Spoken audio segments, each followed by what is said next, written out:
உலக ஜனங்களுக்கு எனது பணிவான வணக்கம். தீர்க்க தரிசனம் என்றால் என்ன? தீர்க்க தரிசனம் என்பது ஒரு நிகழ்வு நடப்பதற்கு சில வாரங்களுக்கு முன்பாகவோ, சில மாதங்களுக்கு முன்பாகவோ, சில ஆண்டுகள் முன்பாக கூறி அந்த நிகழ்வு பின்பு நிறைவேறினால் அதுதான் தீர்க்க தரிசனம், பிரபசி என்பார்கள். தீர்க்க தரிசி யார்? யார் அந்த தீர்க்க தரிசனம் சொல்கிறார்களோ அவர்தான் தீர்க்க தரிசி. இங்கே தீர்க்க தரிசி என்பவர் கடவுள் ஒருவர் தான். அவர் சொல்லக்கூடிய வார்த்தைகளைத்தான் தீர்க்க தரிசனமாக மனிதர்கள் கூறுகிறார்கள். மனிதனுக்கு அந்த தீர்க்க தரிசனம் சொல்லக்கூடிய அதிகாரம் இல்லை. கடவுள் சொல்லக்கூடிய வார்த்தையை தான் கூறுகிறார்கள். எங்க மனிதர்கள், பாஸ்டர்கள், சில சாமியார்கள் நாங்கள் தான் தீர்க்க தரிசி, நாங்கள் சொன்னா நடந்திருக்கு அப்படின்னு சொல்றாங்க. அவங்க தீர்க்க தரிசி கிடையாது. உலக ஜனங்களுக்கெல்லாம் ஒரே தீர்க்க தரிசி, மேலே இருக்கிற கடவுள். அந்த கடவுள் யார்? இஸ்லாமியர் வணங்குகிற இறைவா அல்லாஹ், அவர்தான் கடவுள். கிறிஸ்தவர் வணங்குகிற யெகோவா எனும் நாமம் கொண்ட தேவனாய கர்த்தரே, இயேசு கிறிஸ்து மேலே பார்க்கிற பிதாவே தெய்வனை கர்த்தரே, அவர்தான் கடவுள். இந்துக்கள் வணங்குகிற தெய்வமே அல்லவா, அவர்தான் கடவுள். அவருக்குத்தான் தீர்க்க தரிசனம் சொல்லக்கூடிய அதிகாரம் இருக்கிறது. அந்த கடவுள் தான் 2008 முதல் என்னிடம் தீர்க்க தரிசனங்கள் கூறி வருகிறார். 2008 என் குடும்பத்தை பற்றியும், என் மூத்த மகள், இளைய மகன், மகன், என் மனைவி பற்றியும், என்னை பற்றியும் அநேக தீர்க்க தரிசனம் கூறி வந்திருக்கிறார். நான் 2006 முதல் சிறையில இருந்தேன். 12/6/2012 வரைக்கும் 12 ஆண்டுகள் சிறையில் இருந்தேன். அந்த காலகட்டம் முழுவதும் என்னிடம் தீர்க்க தரிசனம் கூறினார். என் தேவராகிய கர்த்தர் கடவுள் என்னிடம் கூறிய தீர்க்க தரிசனங்கள் நிறைவேறிக்கிறது, எல்லாமே நிறைவேறிக்கிறது, தாமதமாக நிறைவேறும். அதில் சில முக்கியமான தீர்க்க தரிசனங்களை இப்போ நான் கூறுகிறேன். முன்னாள் முதலமைச்சர் ஜெயலலிதா அவர்களின் மரணம். ஓ பன்னீர்செல்வம் அவர்கள் ஜெயலலிதா மரணம் அடைந்தவுடனே முதலமைச்சராக தேர்வு செய்யப்பட்டார். தேர்வு செய்யப்பட்ட உடனே கடவுள் அவர் பதவி தற்காலிகமானது, முதலமைச்சர் தற்காலிகம் என்று கூறினார். 2 மாதங்கள் ரசியம் பண்ணினார். சசிகலா அவர்கள் முதலமைச்சர் பதவிக்கு ஆசைப்பட்டார், கொடுக்க மாட்டேன் என்று கூறினார். சிறைக்கு அனுப்பினேன் என்று கடவுள் என்னிடம் கூறினார். சிறைக்கு அனுப்பினார். எனது மனைவியின் மரணத்தை குறித்து 10 மாதங்களுக்கு முன்பாக கூறினார். 10 மாதங்கள் கழித்து என் மனைவி ஆவியை அவர் எடுத்து விட்டார். 2020 கொரோனா வைரஸ் உலகமெங்கும் வந்தது. அதற்கு முன்பாக 2019 உலக ஜனங்களுக்கு விரோதமாக என் கருத்தை நீட்டிருக்கிறேன் என்று கூறினார். உலகமெங்கும் கொரோனா வைரஸ் கொடுத்தார். 2020 ஜனவரியில் டொனால்ட் ட்ரம்ப் விரோதமாக என் தேவனாய கருத்தை நீட்டிருக்கிறேன் என்று சொல்லினார்.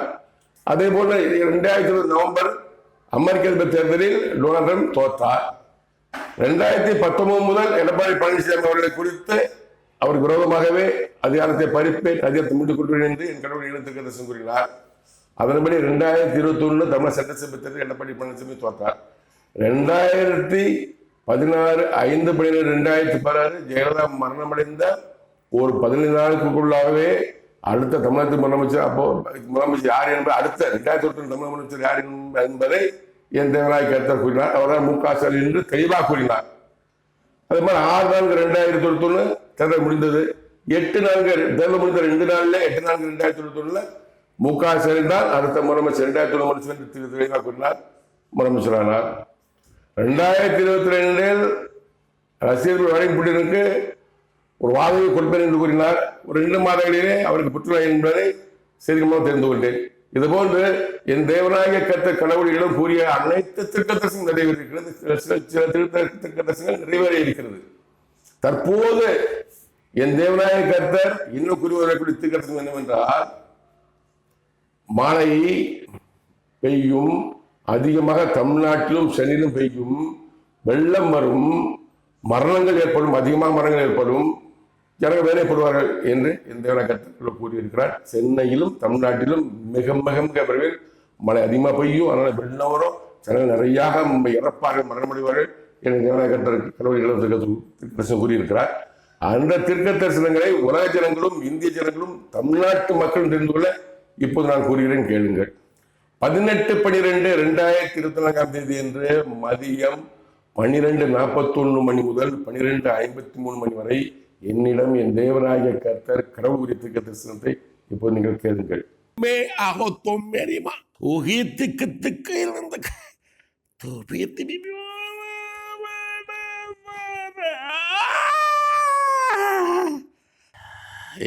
தேசம் ஜனங்கள் வேதனைப்படுவார்கள்.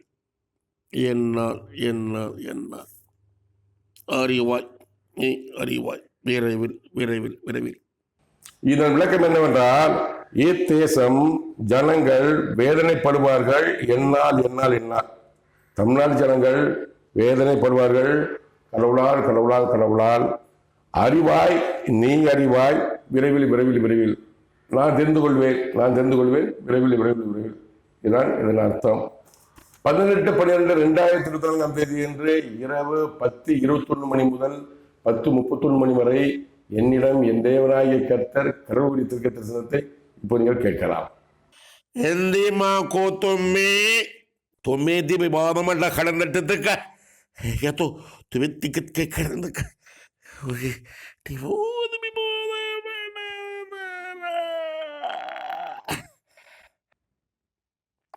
தேசத்தின் ஜனங்களுக்கு விரோதமாகவே நான் என் கரத்தை நீட்டிக் கொண்டிருக்கிறேன். தூதுவர்கள் சேனைகள் தேசத்திலே ஜனங்களுக்கு விரோதமாகவே பணி செய்து கொண்டிருக்கிறார்கள். மரணம் இத்தேசத்தின் ஜனங்களுக்கு அதிகமாகவே கொடுக்கப்படும். ஆழம் திறக்கப்படும். ஆழத்தின் மதகுகள் திறக்கப்படும். வானத்தில் உள்ள நீர்கள் பூமியை நிரப்பும். வானத்தில் உள்ள நீர்கள் பூமியை நிரப்பும். வானத்தில் உள்ள நீர்கள் பூமியை நிரப்பும். வேதனை, மரணம் தேசத்தின் ஜனங்களுக்கு விரைவில் விரைவில் விரைவில் கொடுக்கப்படுகிறது. இதன் அர்த்தம் என்னவென்றால், இத்தேசத்தின் ஜனங்களுக்கு விரோதமாகவே நான் என் கருத்தை நீட்டுக் கொண்டிருக்கிறேன் சொல்லிட்டார். தமிழக மக்களுக்கு விரோதமாகவே கடவுள் கருத்து நீட்டுக் கொண்டிருக்க. ஒருவருக்கு எதிராக கருத்து நீட்டி விட்டால் அவளுக்கு கெட்ட காலம், கேடு காலம், அழிவு ஒரு உறுதியானது. எனக்கு பார்த்தோம் 2019 உலகத்தின் விரோதமாக கருத்து நீட்டின்னு சொன்னார். 2020 ஜனவரியில் கொரோனா கொடுத்தாரு. அப்போ 2020 ஜனவரியில் டொனால்டு விரோதமாக கருத்து நீட்டுன்னு சொன்னார். அப்போது தேர்தலில் 2020 நவம்பர் தேர்தலில் தோற்றார். அதே போன்றுதான் இப்போ சொல்லியிருக்கிறார். தூதுவர்கள் சேனைகள் இத்தேசத்திலே ஜனங்களுக்கு விரோதமாக பணி செய்து கொண்டிருக்கிறார்கள். என்ன பண்ணி செய்ய தெரியாது சொல்லுவார். தூதுவரும் சேனைகளும், அதாவது உலகத்துக்கெல்லாம் உள்ள தூதுவர் சேனைகள் அவர்கள் தான் பூமியை ஐக்கி கொண்டிருக்கிறார்கள். பிராமணன் சொல்லுவாங்க 33 கோடி தேவர்கள் சாட்சியாக, 33 கோடி தேவர்கள் சாட்சியான்னு சொல்லுவாங்க. அந்த தேவர்கள் தான் தூதுவரும் சேனைகளும் இத்தேசத்து தமிழ் ஜனங்களுக்கு விரோதமாகவே பணி செய்து கொண்டிருக்கிறார்கள். மரணம் இத்தேசத்தின் ஜனங்களுக்கு அதிகமாக கொடுக்கப்படும். மரணம் தமிழ்நாட்டு ஜனங்களுக்கு அதிகமாக கொடுக்கப்படும். வானம் திறக்கப்படும். சொன்ன வார்த்தை, வானம் திறக்கப்படும். வானத்தின் மதகுகள் திறக்கப்படும். மதகுகள் திறக்கப்படும். வானத்தில் உள்ள நீர்கள் பூமியை நிரப்பும். வானத்தில் உள்ள நீர்கள் பூமியை நிரப்பும். வானத்தில் உள்ள நீர்கள் பூமியை நிரப்பும். வானம் திறக்கப்படும். மதகுங்கிறது இந்த கண்மாயில் மதம் தூக்கி விட்டோம்னா சட்டம் தண்ணி வெளியே வரும். அடுத்த தேவன் தண்ணீரை அடக்கி வைத்திருக்கிறார், அங்கே தேக்கி வைத்திருக்கிறார். மதம் திறந்தாங்க சல்லுன்னு தண்ணி கீழே வரும். இப்படி நடந்துகிட்டு இருக்கு. இயற்கை அப்படி இப்படி சயின்ஸ் சொல்லாதீங்க. நீங்க அதான் போய் எல்லாமே கடவுள் தான். தேவ தூதுவர்கள் மூலமாக என் தேவன் பணியாக செய்து கொண்டு இருக்கிறார்.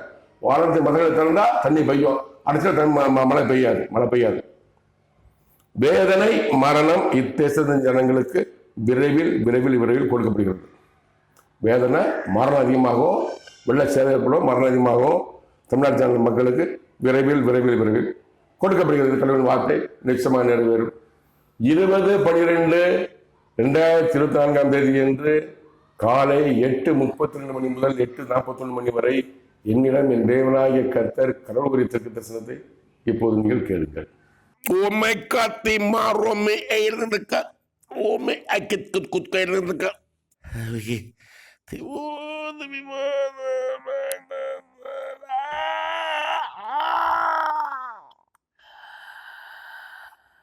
அதற்கு முன்பாகவே இத்தேசத்தின் ஜனங்கள் வேதனைப்படுவார்கள். மழையினால், வெள்ளத்தினால், மரணத்தினால் வேதனைப்படுவார்கள். உடனே உடனே உடனே வானத்தின் மதகுகள் திறக்கப்படும். தேசம் எங்கும் நீர், வெள்ளம், நிலப்பரப்பு நீரால் நிரப்பப்படும். மரணங்கள் ஏற்படும். இத்தேசத்திலே முதன்மையாக சென்னையிலே சென்னையிலே சென்னையிலே தூதுவர்கள் சேனைகள் பணி செய்து கொண்டிருக்கிறார்கள்.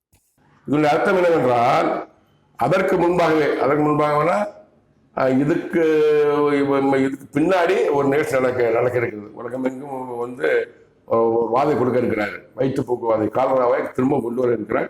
வார்த்தை உலகமெங்கும் கொடுக்க இருக்கிறார். இது தமிழ்நாட்டு மக்கள் மட்டும் உலகமெங்கும் கொரோனா வைரஸ் போயிடுச்சு. அதுக்கு பதிலாக வந்து புதுசாக வந்து வயிற்றுப்போக்குவாதை காலராவாதை கொடுக்க இருக்கிறார். காலரான்னு முன்னாடி வந்தது, அது இருக்கலாம். வயிற்றுப்பாதை உண்டாக்கூடிய வாதை கொடுக்க இருக்கிறார். அதனால் அதற்கு முன்பாகவே, இதுக்கு முன்பாக நடக்கும். அதுக்கு முன்பாகவே இத்தேசத்தின் ஜனங்கள் வேதனைப்படுவார்கள். மழையினால், வெள்ளத்தினால், மரணத்தினால் வேதனைப்படுவார்கள். உடனே உடனே உடனே சீக்கிரமாக இருக்கிறது. வார்த்தை நான் சொல்ல வேண்டிய கடமை. இத்தேசத்தின் வேதனைப்படுவாங்க. மழை பெஞ்சா வெள்ளம் வரும். சரி எடுத்துட்டீங்கன்னா இப்போ ஏற்கனவே பக்கத்துல ஏரியெல்லாம் நிரம்பி இருக்குது. அங்கே தண்ணி தேங்கி இருக்கு. இந்த தண்ணி வடியலை. மழை பெஞ்சா ஏற்றி தந்துடுவாங்க. இங்க வந்து அப்படியே பூரா தண்ணி தேங்கி இருக்கு. கடலுக்குள்ள தண்ணி ஸ்பீடா போகாது. தண்ணி நிறைய வரும்போது கொஞ்சம் எதுக்கழிக்க செய்யும், எதிர்த்து நிற்கும். அப்போ எது நிறைய ஆற்றுல உள்ள தண்ணி பூரா எதுக்கும் போது சைடில் கரையை மீறி போகும். சைடில் பூரா வடியும். எங்கெங்க பல்ல இருக்கோ தேங்கும். 10 அடியோ 7 அடி 8 அடியோ தண்ணி தேங்கும். இதுதான் கடவுள் வார்த்தை. மழையினால், அதனால் ஏற்படக்கூடிய வெள்ளத்தினால், அதனால் ஏற்படக்கூடிய மரணத்தினால் வேதனைப்படுவார்கள். உடனே உடனே உடனே இப்போது வானத்தின் மதங்கள் திறக்கப்படும். சொல்ல பார்த்தீங்களா, வானத்தில் உள்ள அந்த கம்மாயில் உள்ள மதங்கள் திறக்கப்படும். இத்தேசமெங்கும் நீர், வெள்ளம். நீர் வந்தா மழை தண்ணி பெஞ்சா வெள்ளம் வரும். அதுக்கு பின்னாடி வெள்ளம், அப்புறம் மரணம். நிலப்பரப்பு நீரால் நிரப்பப்படும். சென்னையிலும் தமிழ்நாட்டில் உள்ள நிலப்பரப்பு எங்கெங்க மழை பெய்யுமோ அங்கே நீரால் நிரப்பப்படும். மரணங்கள் ஏற்படும் இத்தேசத்திலே. தமிழ்நாட்டில் மரணங்கள் ஏற்படும் இத்தேசத்திலே. முதன்மையாக சென்னையிலே மரணம் ஏற்படும் தேசம் எங்கும். மாயாவரம், தஞ்சாவூர், அந்த பக்கம் தூத்துக்குடி, திருநெல்வேலி, கன்னியாகுமரி, இந்த பக்கம் ஏற்படலாம். அதே போல எல்லாம் இங்க தமிழ்நாடு ஏற்பட்டாலுமே முதன்மையாக சென்னையிலே தூதுவர்கள் சேனைகள் பணி செய்து கொண்டிருக்கிறாங்க. அந்த மதம் திறக்கிறதுக்கு எங்கெங்க மழையை கொட்டணுங்கிற பணியை தூதுவரும் சேனைகளால் செய்து கொண்டிருக்கிறார்கள். தயவு செய்து இயற்கை என்று சொல்லாதீர்கள், சயின்ஸ் என்று சொல்லாதீர்கள். கடவுள் தான் தமது தூதுவர்கள் சேனை மூலமாக மழையை பெய்ய செய்கிறார். எங்க அதிகமாக பெய்ய வேண்டும், குறைவாக பெய்ய வேண்டும் செய்கிறார். வெள்ளம் என்பது அதான் ஏற்படுவது. தண்ணி அதிகமான வெள்ளம் வரும். வெள்ளம் அதான் ஏற்படுவது. 20/12/2024 என்று இரவு 8:13 மணி முதல் 8:19 மணி வரை என்னிடம் என் தேவனாகிய கர்த்தர் கடவுள் தரிசனத்தை இப்போ நீங்கள் கேட்கலாம்.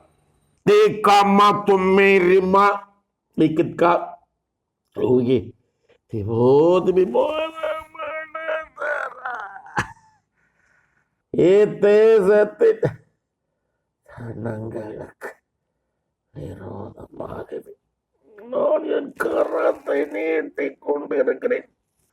சென்னை நகரம் சேதம் உண்டாகும். நீரால் வேதனையோடு கூறுகிறேன்.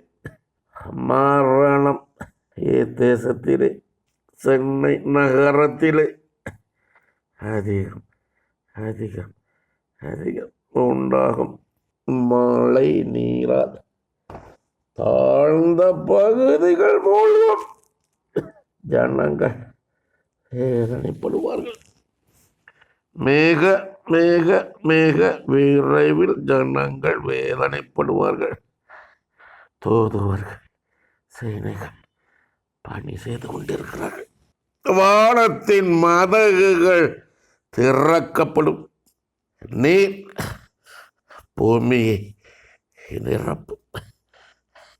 அதிக உயரத்திற்கு நிரப்பும். ஜனங்கள்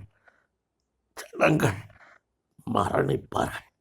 அதிக அளவிலே இத்தேசத்திலே சென்னை நகரத்திலே. இதன் அர்த்தம் என்னவென்றால், இத்தேசத்தின் ஜனங்களுக்கு விரோதமாக நான் கருத்தை நீட்டிக் கொண்டிருக்கிறேன். நான் என் கருத்தை நீட்டிக் கொண்டிருக்கிறேன். சொன்ன வார்த்தை, தமிழக மக்களுக்கு விரோதமாகவே கடவுள் தன் கருத்தை நீட்டிக் கொண்டிருக்கிறார். வெள்ளம் நிச்சயம் உண்டு உண்டு உண்டு. விரைவில் எப்போது என்பது எனக்கு தெரியாது, அவருக்கு தான் தெரியும். சென்னை நகரம் சேதம் சேதம் சேதம் உண்டாகும். நீரால்.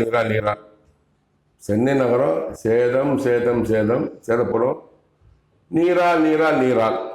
வேதனையோடு கூறுகிறேன், கடவுள் சொல்ற வேதனையோடு கூறுகிறேன், மரணம் இத்தேசத்திலே சென்னை நகரத்திலே அதிகம் அதிகம் அதிகம் உண்டாகும் மழை நீரால். தெளிவா சொல்றார். வேதனையோடு கடவுளே வேதனையோடு கூறுகிறார். முடிவு பண்ணிட்டார், கொடுக்கப்பட முடிவு பண்ணிட்டார். இதனால் அவருடைய திட்டம் யாரும் மாற்ற முடியாது. வேதனையோடு கூறுகிறேன், மரணம் இத்தேசத்திலே தமிழ்நாட்டிலே சென்னை நகரத்திலே அதிகம் அதிகம் அதிகம் உண்டாகும் மழை நீரால். வேற தீயோ அந்த புகமுமான கிடையாது, மழை நீரால். தாழ்ந்த பகுதிகள் மூழ்கும். தாழ்வான பகுதியில் இடம் வாங்காதீங்க, வீடு கட்டாதீங்க, கம்மால கட்டாதீங்க, அந்த வாய்க்கால் வீடு கட்டாதீங்க, நீர் போக்கு பாரு கட்டாதீங்கன்னு சொல்லிட்டேன் நான். சென்னை நகரவாசிகள் எச்சரிக்கையா இருங்க. மழை பெஞ்சா தப்பித்துக் கொள்வதற்கு தாழ்வான பகுதியில் உள்ளவங்க மேலாண்மை போயிருங்க, இல்லை வெளியூர் போயிருங்க. அது உங்களுக்கு வழி. மரணத்திலிருந்து காப்பாற்ற வேண்டும் என்றால் தாழ்வான பகுதியில் உள்ளவர்களும், கண்மா பயிர் வீடு கட்டியவர்களும், வாய்க்காட்டு பயிர் வீடு கட்டியவர்களும், நீர் போற பாதை வீடு கட்டியவர்களும் தங்கள் வீட்டை காலி செய்து விட்டு, மழை பெய்ய ஆரம்பித்தால வீட்டை காலி செய்து வானிலை கொடுப்பாங்க, வீட்டை காலி செய்து விட்டு வெளியூர் போயிருங்க, இல்லை சுற்றுலா வீட்டுக்கு உறவினர் வீட்டுக்கு மேலான பகுதி போயிருங்க. ஜனங்கள் வேதனைப்படுவார்கள். எல்லாம் மூடும் போது சாப்பாடு இல்லாம, தண்ணி இல்லாம, கரண்ட் இல்லாம, கேஸ் இல்லாம வேதனைப்படுவாங்க. மிக மிக மிக விரைவில் ஜனங்கள் வேதனைப்படுவாங்க. சொல்றாங்க, மிக மிக விரைவில் ஜனங்கள் வேதனைப்படுவார்கள். கூடி சீக்கிரத்தை ஜனங்கள் வேதனைப்படுவார்கள். தூதுவர்கள் சேனைகள் பணி செய்து கொண்டிருக்கிறார்கள். அந்த வானத்தின் மதங்களை திறக்கிற பணியை தூதுவர் செய்து கொண்டிருக்கிறார்கள். எங்க மழை அதிகம் பெய்ய வேண்டும், குறைவாக பெய்ய வேண்டும் என்று முடிவெடுப்பார்கள். வானத்தின் மதங்கள் திறக்கப்படும். திரும்ப சொல்றாரு, கம்மாயில மதம் தந்தா தண்ணி மற்ற மாதிரி வானத்தின் மதங்கள் திறக்கப்படும். நீர் பூமியை நிரப்பும். அதிக உயரத்துக்கு நிரப்பும். அப்படியே உங்களுக்கு எல்லாம் ஸ்கெட்ச் போட்டு சொல்றாரு. நீர் பூமியை நிரப்பும், அதிக உயரத்துக்கு நிரப்பும். ஜனங்கள் மரணிப்பார்கள். அதிக அளவிலே இத்தேசத்திலே சென்னை நகரத்தில் ஜனங்கள் மரணிப்பார்கள். அதிக அளவிலே இத்தேசத்திலே தமிழ்நாட்டிலே சென்னையிலே, முக்கியமாக சென்னையில் அதிகமாக சென்னைப்படும். இது கடவுளின் தீர்க்க தரிசனம். இதுக்கு முன்னாடி நான் சொல்லியிருக்கேன், நிறைய தீர்க்கதரிசனம் நிறைவேறி இருக்குது. இது நிறைவேறும். பொறுத்து பார்ப்போம்.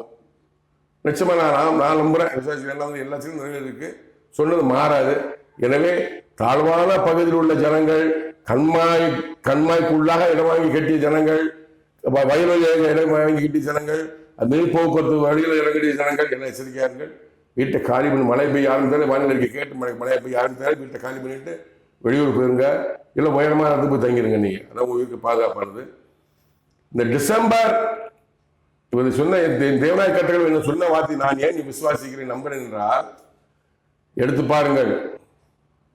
டிசம்பர் 26 கிறிஸ்துமஸ்க்கு மறுநாள் 2004 சுனாமி ஏற்பட்டது. 2004 டிசம்பர் 26 சுனாமி ஏற்பட்டது. நிறைய சேதம். கடற்கரை உள்ள ஜனங்கள், இப்போ கன்னியாகுமரி, நாகப்பட்டினம், வேளாங்கண்ணி, இங்கே நம்ம சென்னை கடற்கரை பகுதி எல்லாத்துக்கும் நிறைய ஜனங்கள் இறந்தார்கள். அது மாதிரி பிறங்கி இறந்தார்கள், தீவில் இறந்தாங்க. அதை நான் நினைவு கூறுகிறேன். எப்படி டிசம்பர் 26, 2004 அதே நாள் 20 ஆண்டுகள் கழித்து இப்போது 26ஆம் தேதி தான் அதிகமாக மழை பெய்யணும் வானிலைக்கு நான் டிவியில் பார்த்தேன். அதாவது 17, 12, 19, 3 நாள் மழை பெய்யும் சொன்னாங்க. சென்னைக்கு புயல் வருகிறது, மழை பெய்யும் சொன்னாங்க. திடீர்னு யூட்டன் போட்டு மேலே போயிடுச்சு. விசாகப்பட்டினம், ஒரிசா அங்கே போயிடுச்சு. இப்போ அப்படியே ரவுண்ட் அடிச்சு டிவியில் கண்ட இப்படி போகிறது, இப்படியே போய் வட்டம் போட்டு 26ஆம் தேதி சென்னைக்கு அருகே வருகிறது அப்படின்னு டிவியில் பார்த்தேன். 26ஆம் தேதி அதே என் மனசில் படுகிறது. என் தேவனாய் கர்த்தர் கடவுள் சொன்ன தீர்க்கதரிசனமும் என் மனதில் படுகிறது. என்னைக்குன்னு சொல்றாரு? 18, 20 2 நாள் சொல்லியிருக்கிறாரு. 17, 12, 19 மழை பெய்யும் சொன்னாங்க, மழை பெய்யல. அப்போ 12 சொல்றாரு, நான் பெய்யுங்க பாருப்பா மகனே, மழை கொடுக்க இருக்கிறேன், பயங்கர மழை பெய்யும், உள்ள வரும், சென்னை சனங்க அதிகம் இருப்பாங்க, தமிழ்நாடு இருப்பாங்கன்னு சொல்றாரு. 12 சொல்றாரு, முன்னாடி சொல்லல பின்னாடி சொல்ல. 17, 12, 19 சின்ன மழை சொன்னாங்க, மழை பெய்யல. 12 சொல்றாரு, ஏன் மழை பெய்யல நான் கேட்கல, அவரே சொல்றாரு. 26 திரும்ப மழை வரும்னு சொல்றாங்க. 26 20 வருஷத்துக்கு முன்னாடி பயங்கர சேதம் மக்களுக்கு, தமிழக மக்களுக்கு. எனவே தமிழக ஜனங்களை எச்சரிக்கையாக இருங்க. மழையிலிருந்தும், மழையினால் உண்டாக்கூடிய வெள்ளத்திலிருந்தும், அதனால் உண்டாக்கூடிய மரணத்திலிருந்தும், வேதனையிலிருந்தும் காத்து ரட்சித்துக் கொள்ளுங்கள். நன்றி, வணக்கம். மீண்டும்